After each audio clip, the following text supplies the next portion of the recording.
Have you ever been scrolling on Instagram or TikTok or been watching YouTube videos and paused for a second to think about the people on the other end of the camera? Maybe you've thought to yourself, I could never put myself out there like that. Or maybe you're thinking, ugh, influencers have it so easy. Or maybe you're even thinking, that person talking about books or makeup or sports, that could be me. I could do that. The concept of being an influencer isn't new.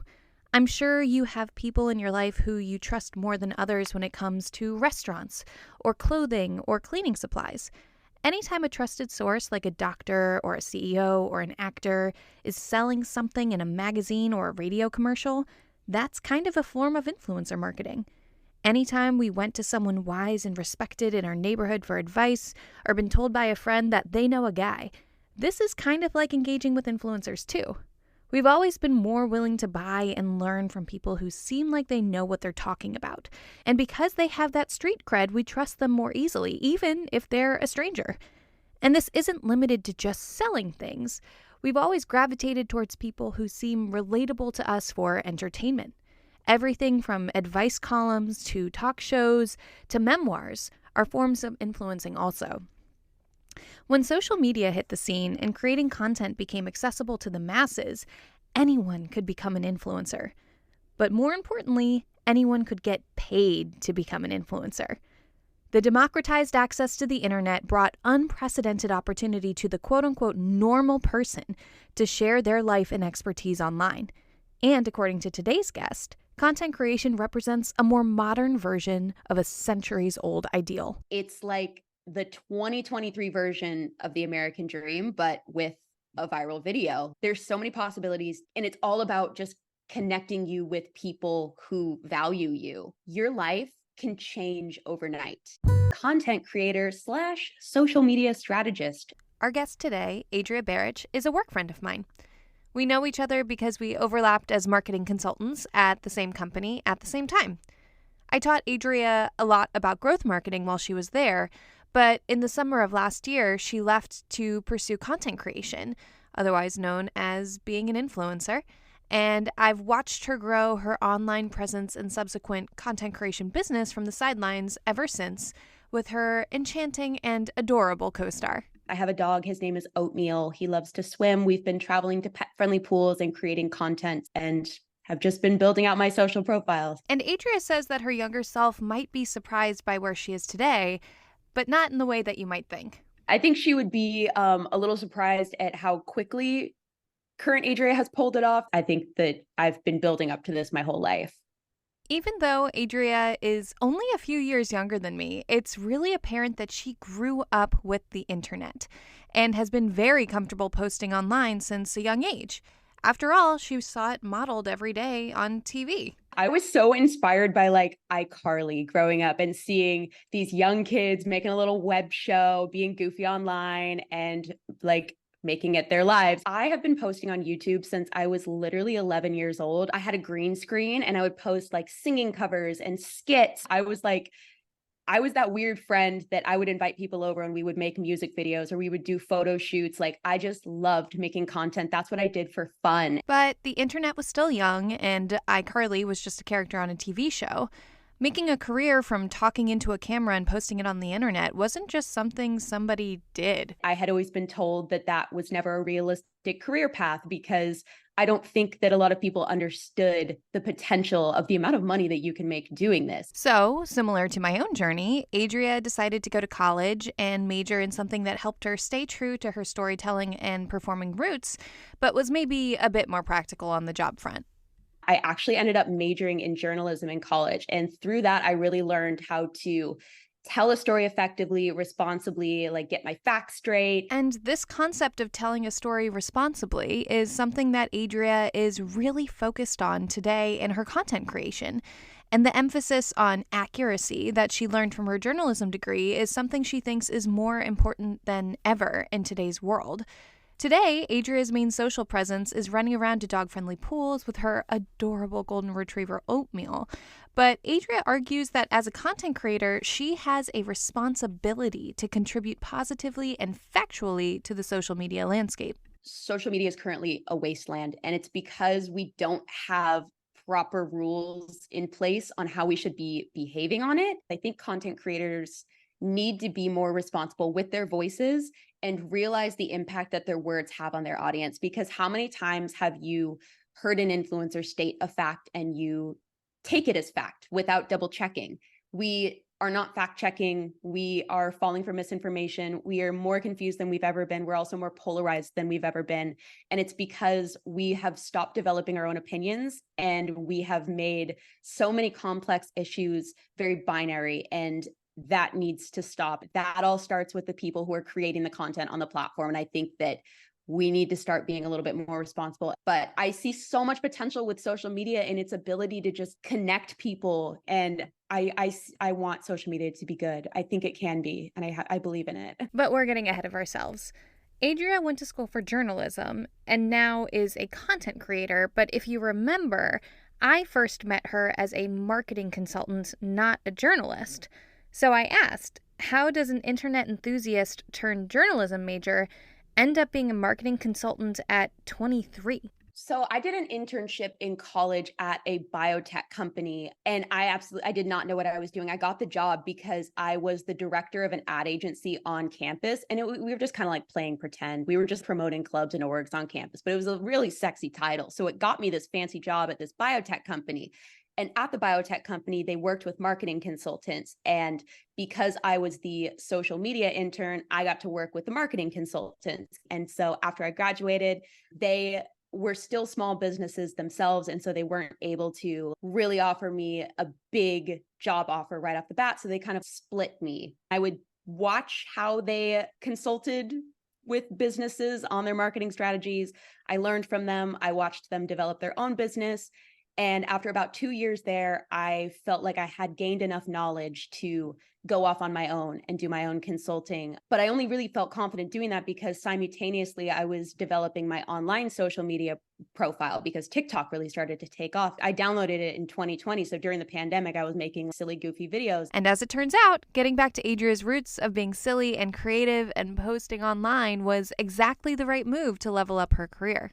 I roasted Kim Kardashian Skims, went viral for that, caught the attention of quite a few brands, started working with them on the side. So that was my first time actually like being on my own and being my own marketing consultant. And I was kind of building the plane while I was flying it, if I'm being honest. I really did not know how to advise a social media strategy at the ripe age of 23, but I was just learning as I went. And over time, I really started to just listen to the people who knew what they were doing and copy them. And eventually I was able to figure it out on my own. And now I feel like I really have such a solid understanding of social media and marketing. And that is the secret to being a content creator. Right off the bat, the most money you're going to make is from working with brands. And so you want to know how to be a good partner to them and develop a social profile that's going to be attractive to brands. Because if you're a little too controversial, if you're not very cohesive with your strategy, brands are not going to want to work with you. So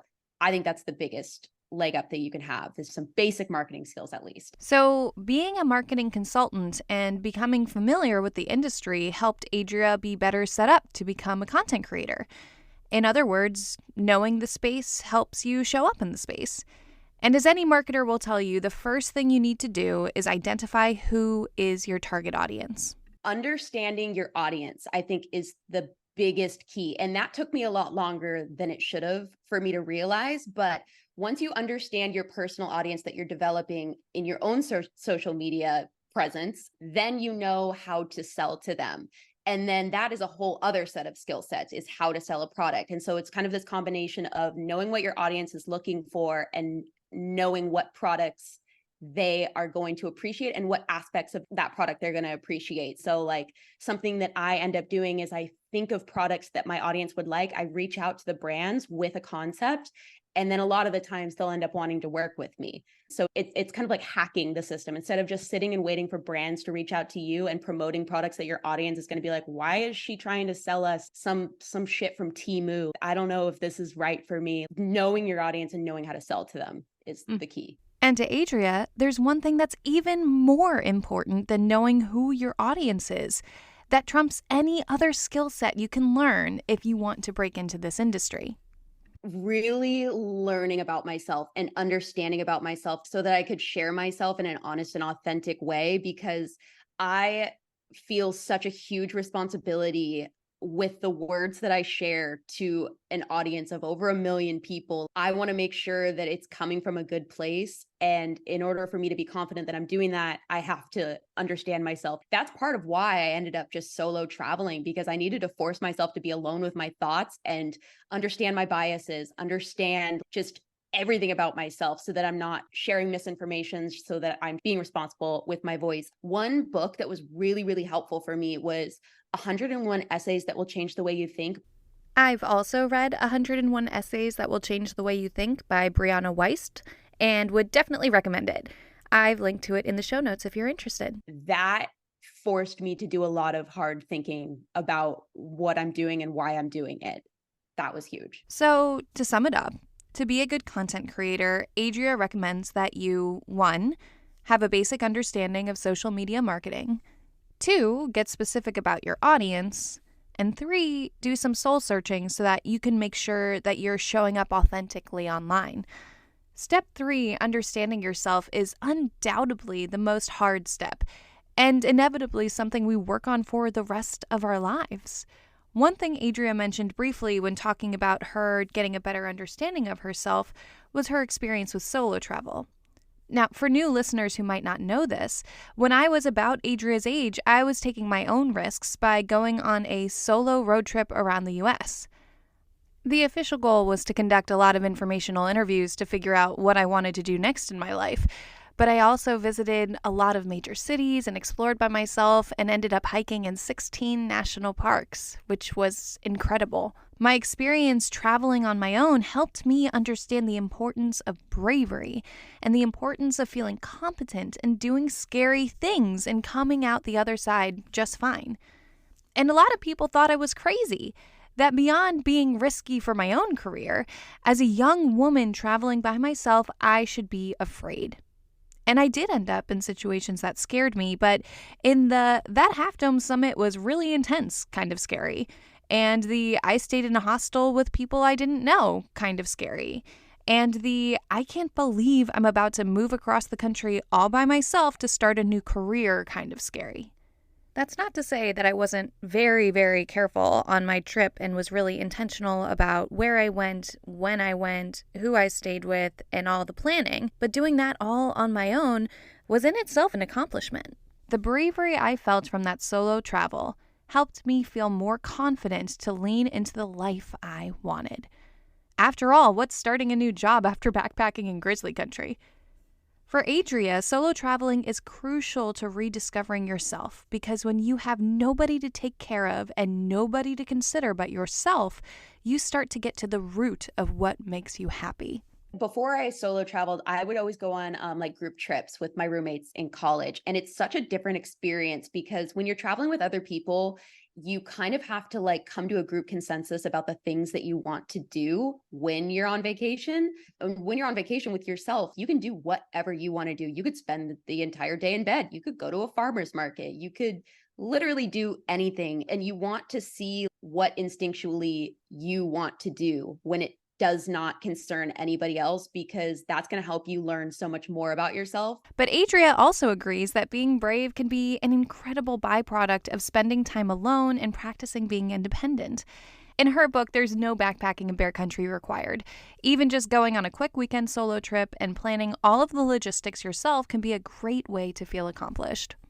Being responsible for travel accommodations and coordinating all of this stuff and being able to prove to yourself that you can get from point A to point B and back to point A safely is a huge accomplishment. And it gives you a lot of confidence to do scarier things. Like for me, just completely moving from my childhood home to LA, where I did not know anyone. And the more scary things you do, the less everything becomes scary. And as someone who also went out on their own to start their own marketing consultancy, I can confirm that going out on your own and starting your own business is one of the scariest things of all. Adria has a few reasons why she thinks now is the perfect time for her to be taking big swings, though. For a long time, it was just recognizing that I had all of this flexibility and that I won't have it later on in life. And so now is the time to take the risks and make the stupid decisions because I'm only 25. So I still have the excuse of not knowing who I am. So if I mess this up, I'm just a baby. I didn't know what I was doing. Despite being just a baby, in Adria's words, it takes a lot of bravery and maturity to officially make that decision to quit your job and put yourself out there to pursue a career that isn't guaranteed to work out. When I asked Adria about that moment when she decided to make the switch, it all came back to paying attention and being authentic to yourself. I would just take notice if you keep getting burned out and realize what's burning you out and try to find the things that you're excited about and lean into them and see if there's a way to make money from them. I used to love the consulting work that I was doing, and it no longer was bringing me joy. It was no longer bringing her joy. We've talked in previous episodes, and I have a feeling this will come up again and again about how understanding, acknowledging, and accepting that you're not happy is a crucial first step when making a career shift. The next step is figuring out why you're not happy. For Adria, there were some specific moments that stood out that made her realize it was time to make a change. I noticed that I wasn't coming up with as many good creative ideas in my consulting work, and I wasn't as excited to just do the work that had always brought me so much joy. And so I had to take a step back and realize, okay, I am more excited to wake up in the morning and post a TikTok video than I am to write these briefs. I thought, is there a way that I can make this content creation a reality for me? What if I just turned myself into a product? What if? Those two little words are some of the most powerful in the English language. What if we could all spend our days doing something that we woke up energized and excited to do? What if we took the path that was unconventional or unusual or unexpected and it all worked out? What if? Adria saw the vision and had the exposure to understand that her what-if scenario wasn't impossible. But first, she had to do a lot of legwork to determine just how possible it was. I started to get a little bit more tactical with it, and I started to outreach to more brands and start to actually see what it would look like if I made this a full-time job. It took me a long time to really craft a good DM to reach out to brands, especially when I was just starting out. Just being specific about what you intend to do for them is going to make them more inclined to work with you, even if you don't have a huge following, because expertise is often more valuable than just a following. Because you can buy followers, you can buy engagement, you can't buy expertise. And eventually it got to the point where I started receiving really, really good brand deals that were paying me more than my consulting work. And I was like, okay, now I have the monetary indication that this could be a real thing. I think I'm ready to make the leap. There's an important lesson in there, too, that for jobs where you have to go out on your own to become a content creator, an entrepreneur, and yes, even a podcast host, try to prove out your concept before cannonballing straight into the pool. It will help make that transition smoother and will de-risk the switch. And while at first glance, it kind of sounds like making that switch came easy, Adria was quick to point out that being a full-time content creator takes a ton of legwork. There's a lot of long hours of me staring at a screen, creating content, coming up with ideas, engaging with my audience, editing. It's a lot of work. It's a lot of fun work, but it gets very exhausting. And so I've really had to develop a really solid routine for myself. I wake up at 5:45 in the morning. I have a whole breakfast that I eat. I do yoga. And then I spend like 12 hours every day just looking at analytics, thinking, okay, what's working? What am I going to do next? Let me create a plan. Every day is different. I'm just taking it day by day. But I finally feel like I'm at the point where I have done enough testing with my audience that I have a pretty solid strategy and I'm ready to move into phase 2 of my content creation business.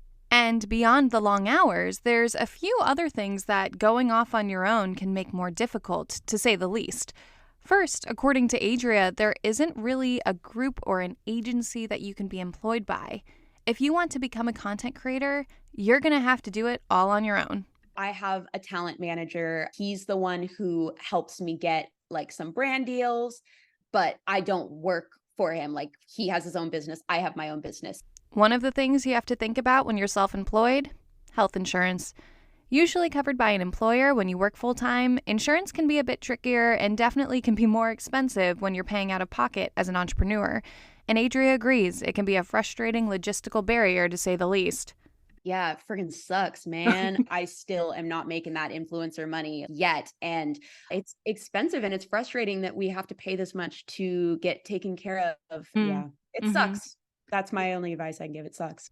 I will say with my full chest, anytime I'm asked, there's a lot of reasons why more accessible healthcare is needed in the US. The most relevant to this show is that healthcare can be a blocker to people wanting to start their own business, which, in my opinion, just stifles innovation and, in the end, does nothing but hurt our own economy and contribute to the existing and growing wealth gap in this country. And while you may picture influencers in big houses getting $100,000 brand deals, Adria shares how the financials of getting started are much less glamorous, although she is working her way up. When I was just starting out, it would be like $100 for a post. And that was pretty common for a while. That's when I had about like 20K to 50K followers. I probably did like 15 to 20 of those $100 deals just to get some stuff under my belt. And then I added those to my media kit, which then I sent out to brands and I was able to justify a little bit of a higher rate. And so gradually I've increased. Right now I'm at about like 5K per post, 15K for longer contracts that involve like multiple posts, but it's been kind of a gradual increase over time. And also, I get paid per views on TikTok, on Meta, and on YouTube. So that also is another aspect of it. Getting paid for someone to watch a video or post a TikTok sounds like a dream. But even though Adria is only a few years younger than me, I was raised more with the messaging that the internet can be a scary place. And at time of recording, I have never actually posted a TikTok in my life. I'm equal parts intimidated that people I know will see me on their phone, which feels real weird, and also scared of all the mean comments I might get. So I had to ask Adria what her advice was for a newbie like me. In the beginning, I really had to emotionally separate myself from the fact that my face was showing up on all of my friends and family screens constantly. You just have to like disassociate a little bit, honestly, because it's a weird concept and you have to acknowledge that. But at the end of the day, people are so self-centered. They're going to maybe see that, be like, oh, that's Lauren. And then be like, oh, cool. People care less than you think is what I've found. So, but it's definitely a hurdle. Like that was something I had to get over. And as for the mean comments, the way that I deal with it is anytime I see a hate comment, I just assume it's a bot because there's a good chance that it is. So, if we have a basic understanding of marketing, including knowing who our audience is and feeling comfortable with how we're going to show up authentically, we're working on getting over the mental hurdle of posting online and finally feel ready to launch your account, which leaves content, what to post. And Adria has some advice for launching so that you don't make the same mistakes she did, and it comes down to one word: focus. I don't know if I would do it again the way that I have done it because currently my audience is confused as hell. And that is because I have thrown so much stuff at them. I was first a shapewear influencer. Then I was talking about my bunion surgery. And then I was talking about all of these weird stories that I have of when I was a kid.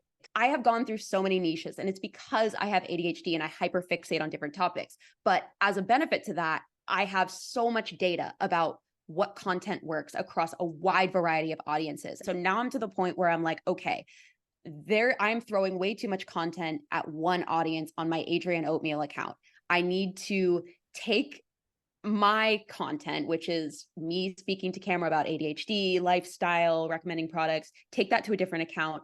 And I need to create another account for oatmeal that's just oatmeal content, because I've kind of found that my Adrian Oatmeal stuff, people just want full-time content and they want us doing adventures together. So really, my biggest recommendation is just trial and error. I've lost followers in this phase just because people are so confused. Just know that that's a part of the process. And once you really understand what people are going to want, you're going to be able to take off in a much more sustainable way. And if you caught that, giving the people what they want includes Adria and Oatmeal going out on adventures together, which means Adria's office is a pool? So The way that I kind of think about this is like my day-to-day responsibilities are at home, but a huge part of my content revolves around me and Oatmeal going out and doing things. And so that's kind of my office. So when we go to pools together and create content, that's my office. There's also a lot of like brand events that happen. And that's part of why I felt like I needed to be in LA, because that's where a lot of the networking happens.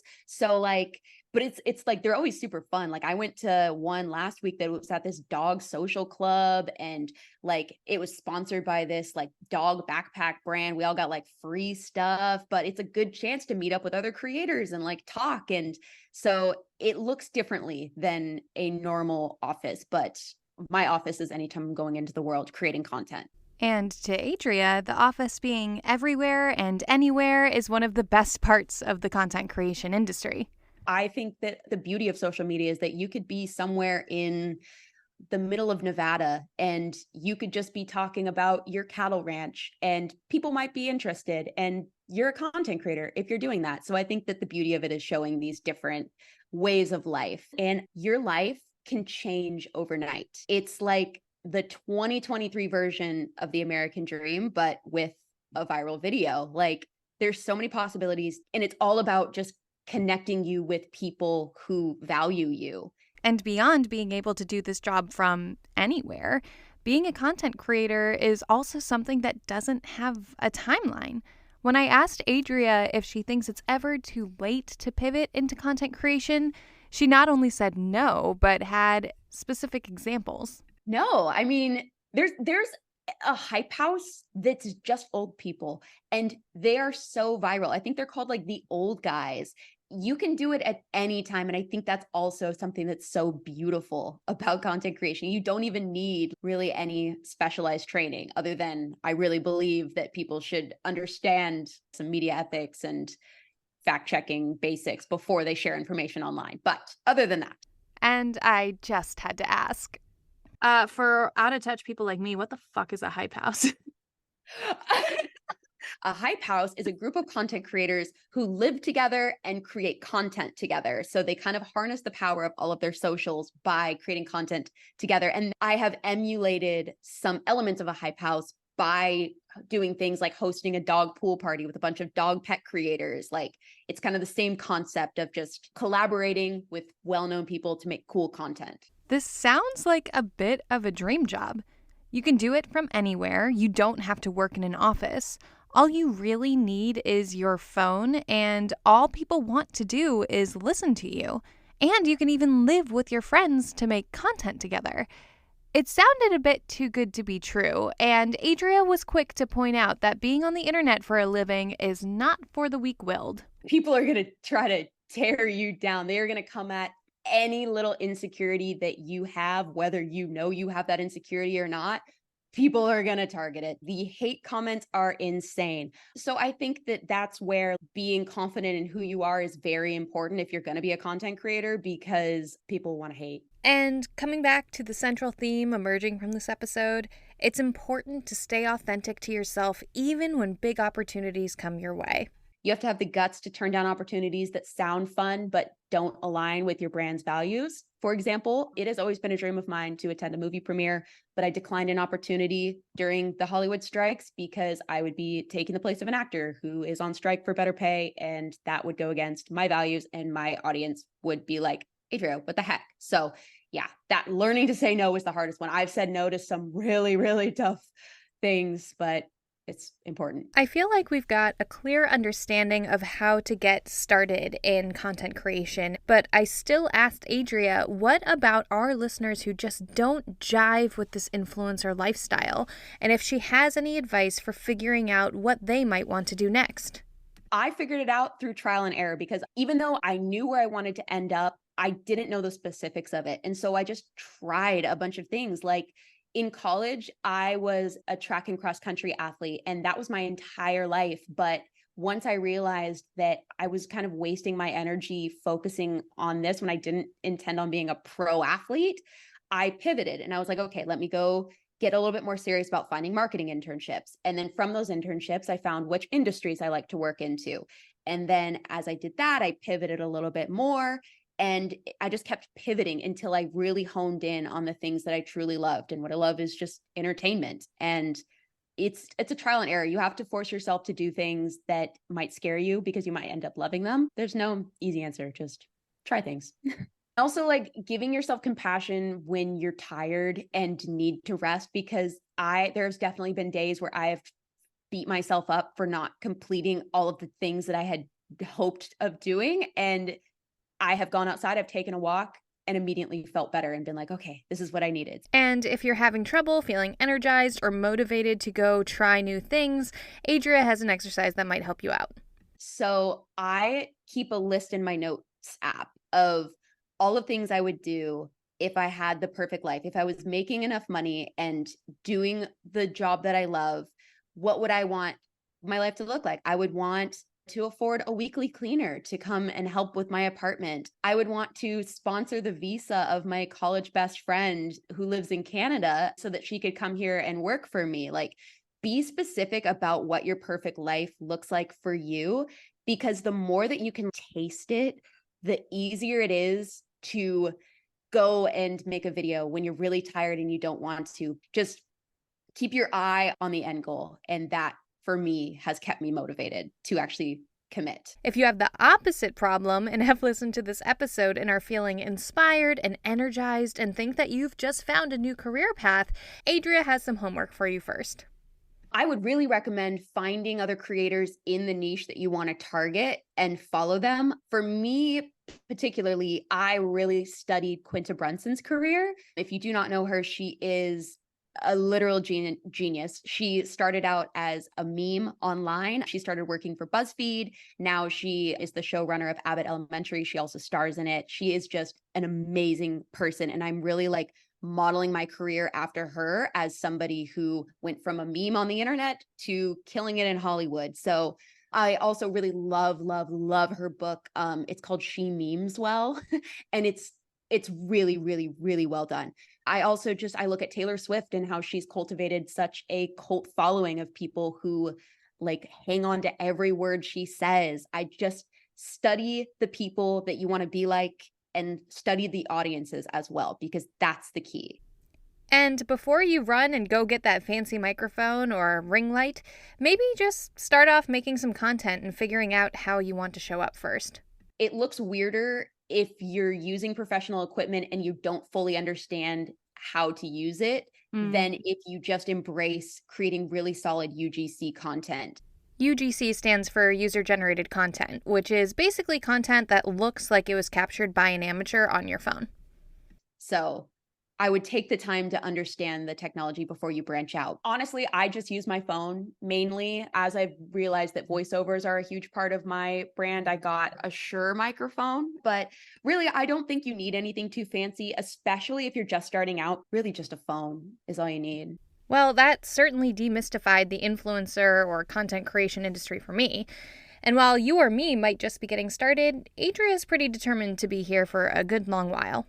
I'm trying to set myself up to have a sustainable career, and that's why it's been so much work up front, but I think it'll be worth it. And if content creation seems like something you want to do and you want to learn more, Adria says the best way to reach her is by going to her website. You can reach me at adriabarrett.com. That is ADRIA at ADRIABARICH.com. I'll also link her TikTok profile in the comments. I definitely encourage everybody to follow her and her adorable dog, Oatmeal, for some uplifting content in your feed.